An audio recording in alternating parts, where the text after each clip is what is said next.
I've been on the bench more than 40 years. I've heard every excuse and every truth. Most cases don't change the world, but some cases change one small world. A home, a child, a person's belief that fairness still exists. This happened on Tuesday, February 3rd, 2026, Providence Municipal Court housing session. The courtroom clock above my bench read 9:18 a.m. when my clerk called Whitlock Properties versus Elise Navarro, docket EV 260203-118. The landlord's side stood up fast. They looked ready.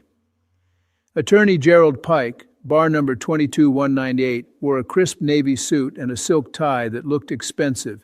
He had a leather briefcase with a metal lock and a Mont Blanc pen he kept turning in his fingers like a toy. Next to him stood the property manager, Roman Vale. He was 29. He had that polished look like he practiced in a mirror. Cream Gucci blazer, black Balenciaga shirt, LV belt buckle. On his wrist, a Rolex Daytona.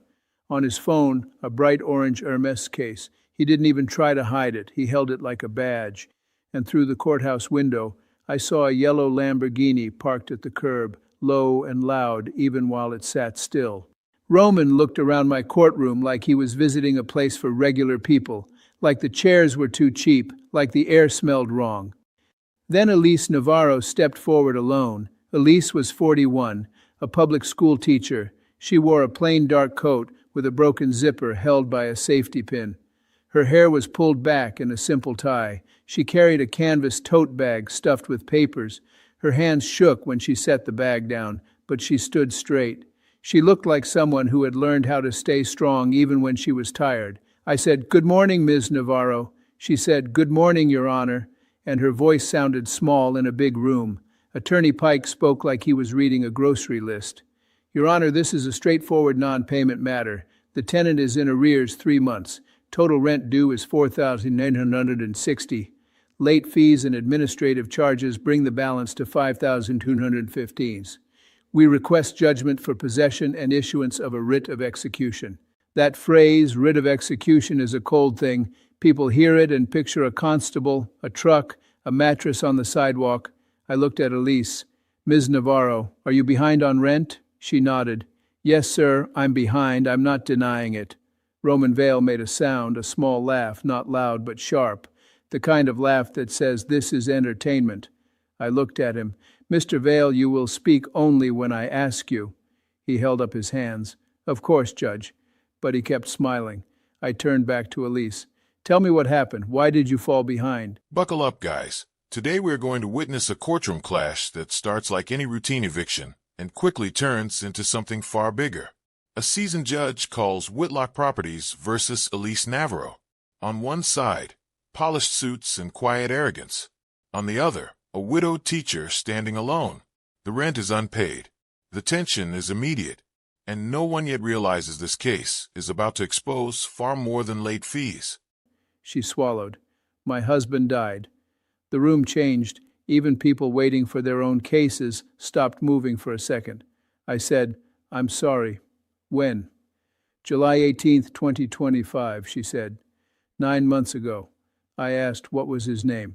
"Elijah Navarro," she said. "Staff Sergeant, Army, 13 years. Roman rolled his eyes like he was bored. Elise kept going anyway.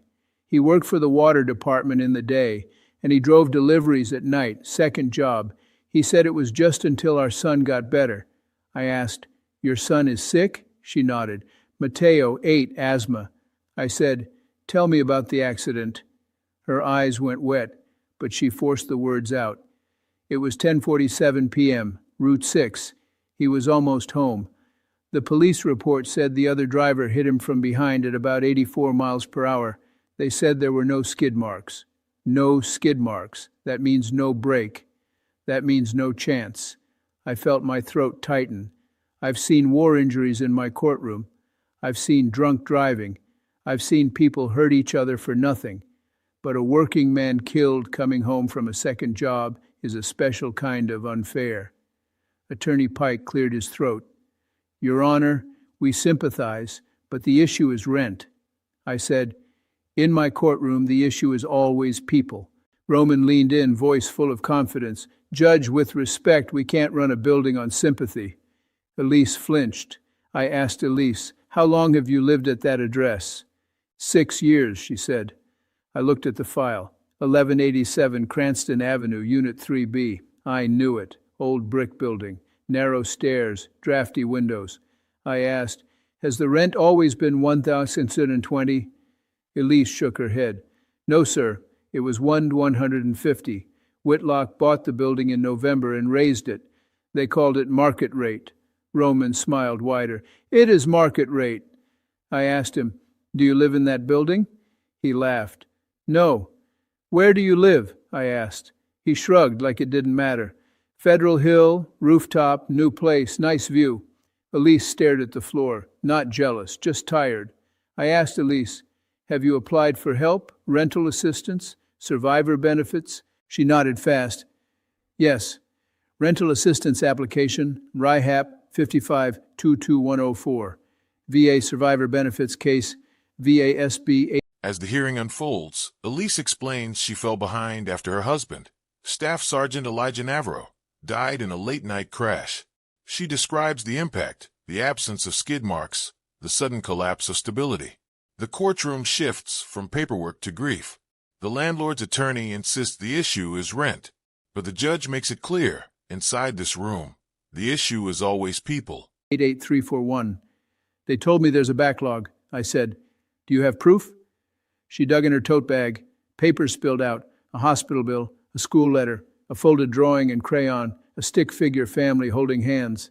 The father figure was shaded in faintly like a ghost. Elise picked it up and her face crumpled. "I'm sorry, I'm a mess."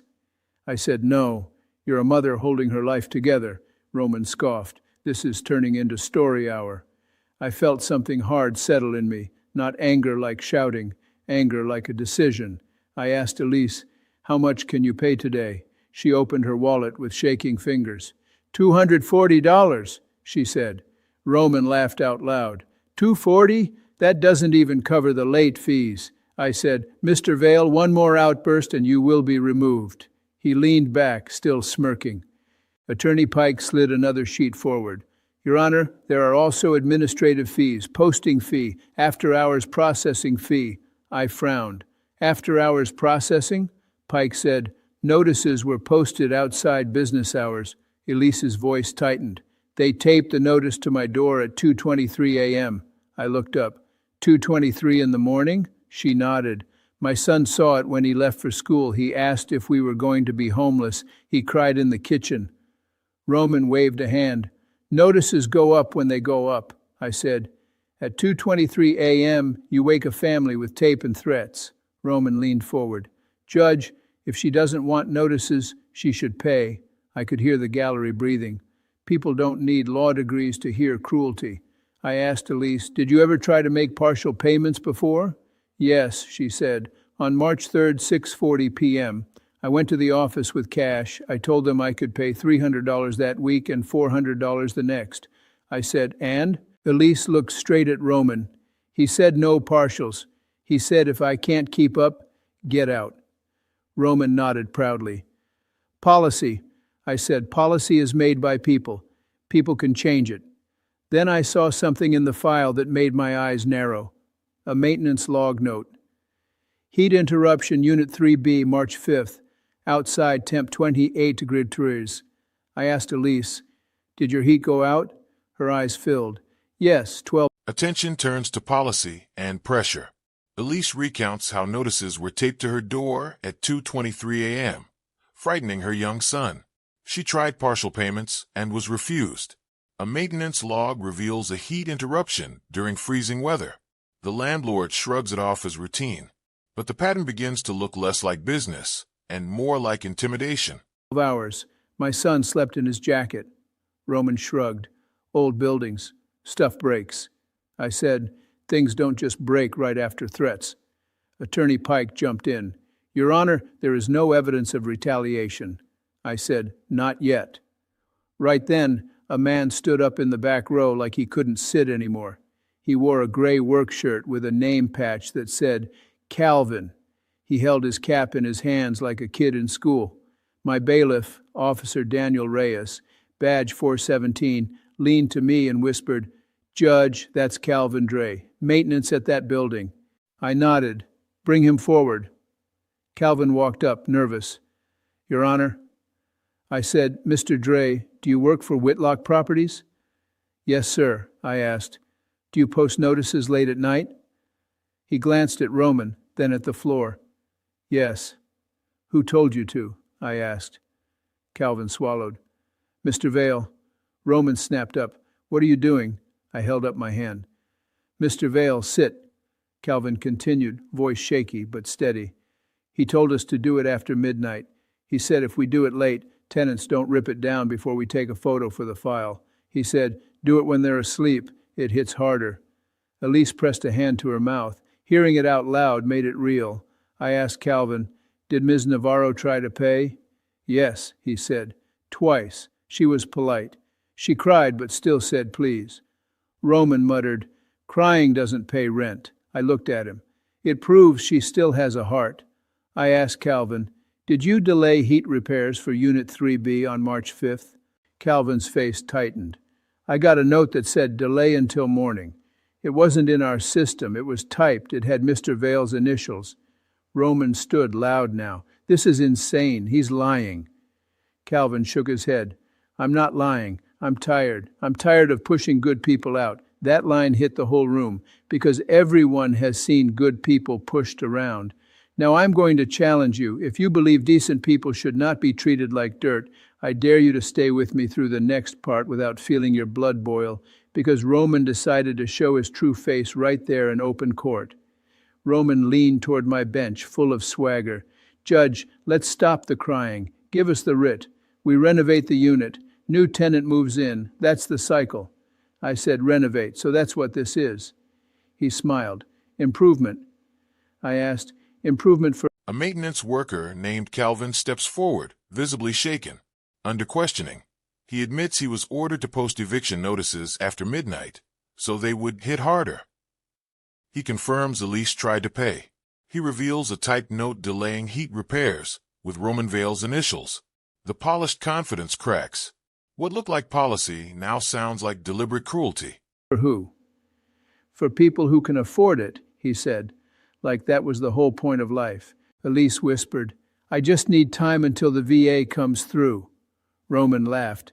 The VA? Good luck. Maybe the dead soldier story works on Facebook, but not on me. Elise flinched like he slapped her.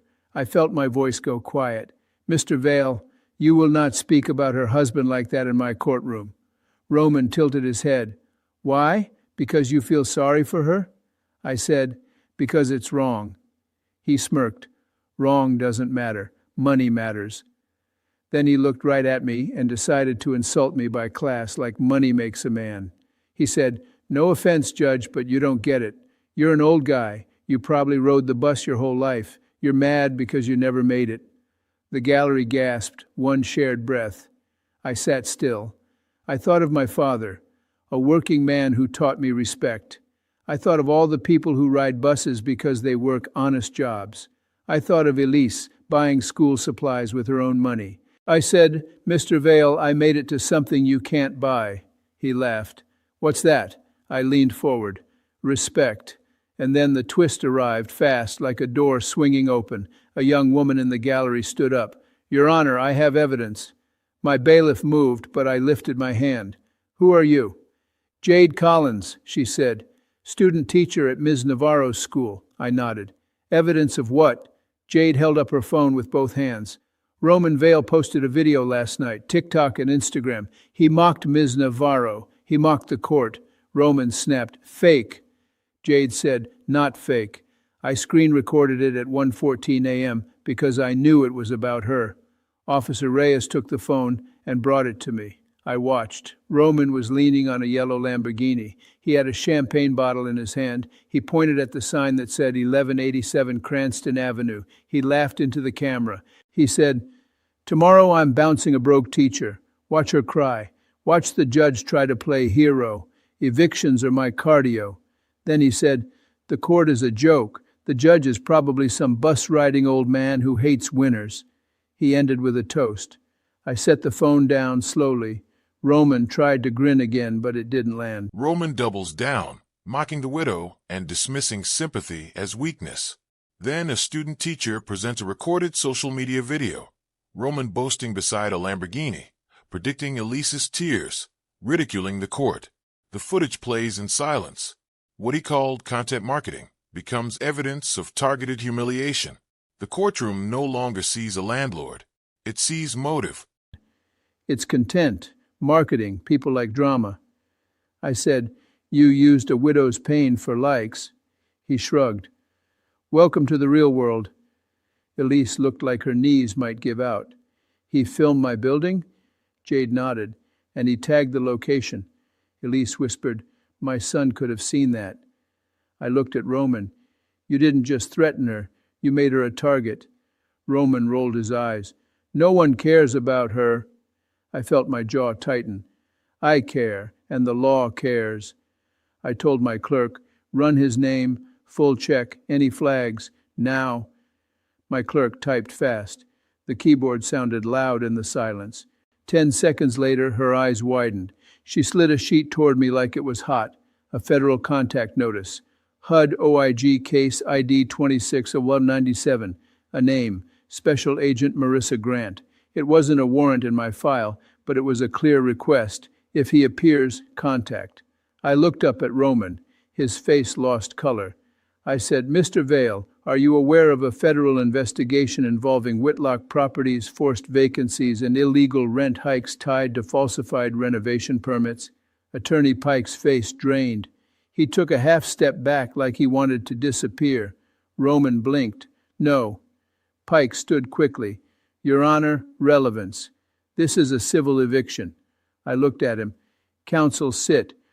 A clerk uncovers a federal contact, notice tied to HUD's Office of Inspector General. The judge places a call to Special Agent Marissa Grant. Within minutes, confirmation arrives. Roman is linked to a broader investigation involving forced vacancies and fraudulent practices. The atmosphere shifts from civil dispute to criminal exposure. Roman's swagger begins to drain.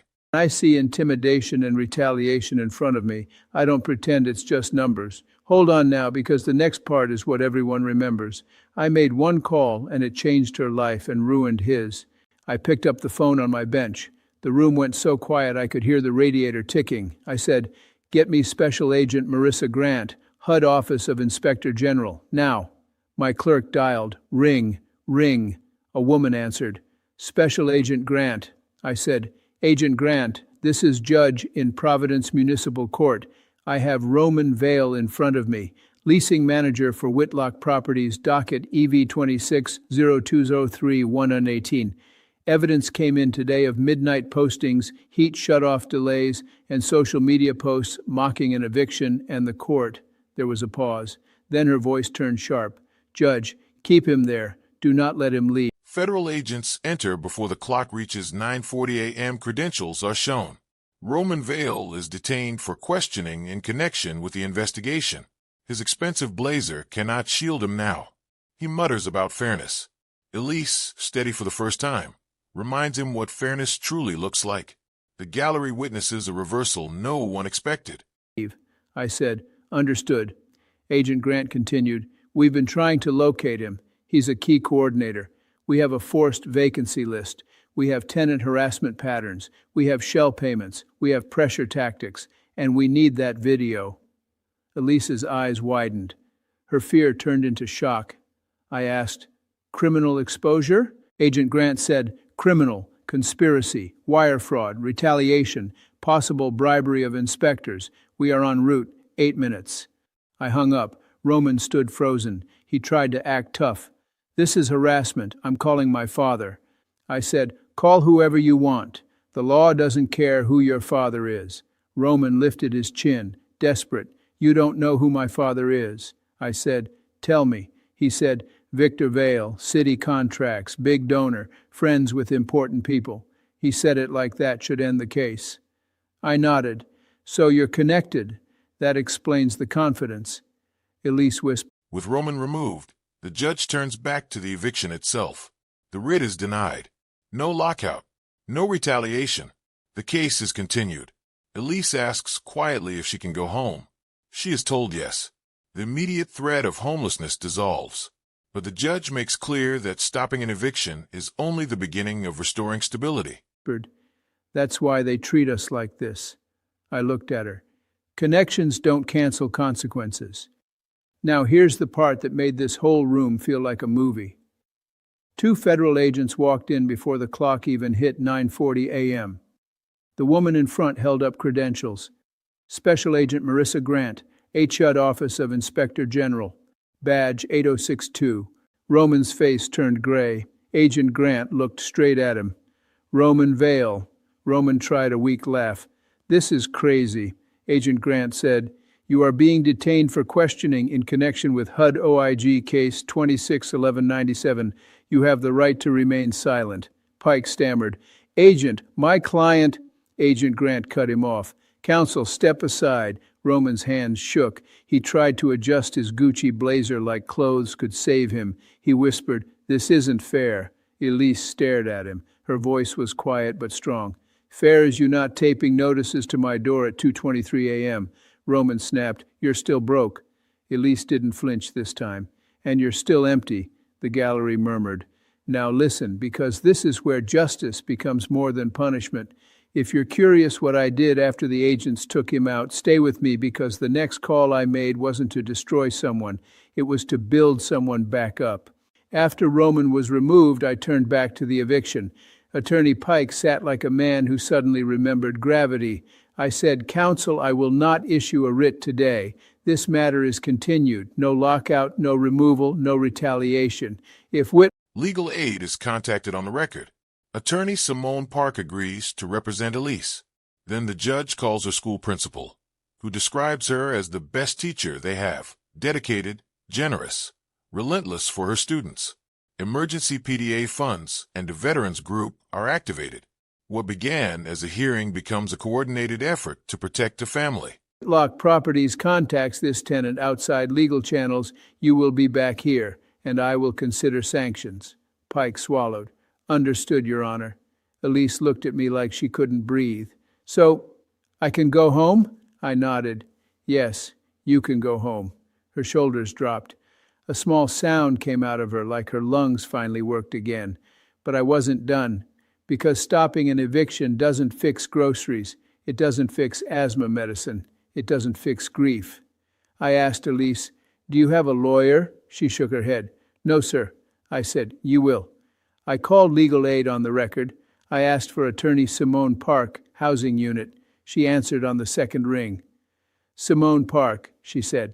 I said, Simone, I'm on the bench. Widow teacher, Elise Navarro. Eviction tied to alleged harassment and a federal housing investigation. She needs representation today. Simone said, Judge, send her to me. I'll take it. I hung up. Elise looked stunned. 2 weeks later, Roman returns without the flash. Beside him stands his father, Victor Vale, a man accustomed to influence. Federal cooperation is acknowledged. The judge confronts Roman about his words, about buses and winners, about mocking a widow. Contributions to the city are mentioned. The response is firm. Decency is the only contribution that matters here. I can't afford a lawyer, I said. You can't afford not to have one. Then I made the call that truly changed her life in a way money can't measure. I called her school. I asked, Who is your principal? Thomas Kendrick, she said. Anthony Souza Elementary. I called the school office. The secretary sounded confused when she heard who I was. Then the line clicked. Principal Kendrick came on, breathless. Judge, this is Kendrick. I said, Mr. Kendrick, I have Ms. Elise Navarro in front of me. She is facing eviction due to her husband's death and delayed benefits. I need to ask you something simple. Is she a good teacher? He didn't pause. She is the best we have. Parents request her. She stays late. She buys supplies. She runs reading circles during lunch. Kids who can't read in October are reading by March in her room. I closed my eyes for a second. I felt that old respect in my chest. The respect I feel for people who do hard work for small pay. I asked, Does your school have any hardship support? PTA emergency funds? Community partners? Kendrick said, We do. PTA emergency fund. Also a local veterans group that helps families. If she needs help, we can move today. I said, Move today. He said, "Yes, Judge." I hung up. Elise's hands trembled again, but this time it wasn't fear. It was relief so strong it felt like shaking. Consequences are laid out with precision. No contact with Elise. 300 hours of community service at a veterans housing center. A $5,215 payment into a tenant emergency fund, matching the exact amount he demanded. A public apology stripped of glamour. The punishment is not spectacle. It is accountability designed to teach what arrogance refused to learn. Whispered, "I don't like asking for help." I said, "You're not asking. You've been giving for 16 years. I told her, "You go to legal aid after court. You bring your VA case number and rental assistance number. You do not face this alone." She nodded, wiping tears. "Yes, sir." As she turned to leave, she stopped. "Your Honor, can I say something?" I nodded. She faced the room. "I don't hate anyone," she said. "I just want my son to feel safe. My husband used to say, 'We don't beg, we serve.' That's what I'm trying to do." The room went quiet in a different way, like everyone remembered what matters. She left holding her tote bag like it weighed less. 2 weeks later, Roman came back, but not as a proud manager. He came back as a scared man. The Lamborghini wasn't outside anymore. He wore a plain shirt, no Rolex, no smile, and behind him stood his father, Victor Vale, 64, silver hair, perfect suit, the kind of man used to being obeyed. Victor's lawyer spoke. "Your Honor, we are here on a related municipal compliance matter and conditions requested in connection with cooperation." Special Agent Grant was there too. She stood and said, "Judge, we can confirm Mr. Vale has agreed to cooperate. We also request strict conditions to prevent retaliation and to ensure accountability." I looked at Roman. "Stand up." He stood. His knees looked weak. I said, "Do you remember what you said to me? About buses and winners?" Roman stared at the table. "Yes." I said, "Do you remember the widow you mocked?" He swallowed. "Yes." Victor Vale stepped forward, voice heavy. "Your Honor, my son made mistakes." I looked at him. "Mistakes are accidents. Patterns are choices." Victor's jaw clenched. "We contribute a lot to this city." I nodded. "Then contribute decency." "Now I'm going to tell you something straight. Court is not supposed to be revenge, but it is supposed to teach." In the weeks that follow, assistance arrives and the eviction is dismissed. Inspections are ordered. Elise later returns with a crayon thank you card from her son, grateful to keep their home. The courtroom reflects on what justice truly means. Not watches, connections, or luxury cars, but dignity. Like the video, subscribe to the channel, and we'll see you in the next video.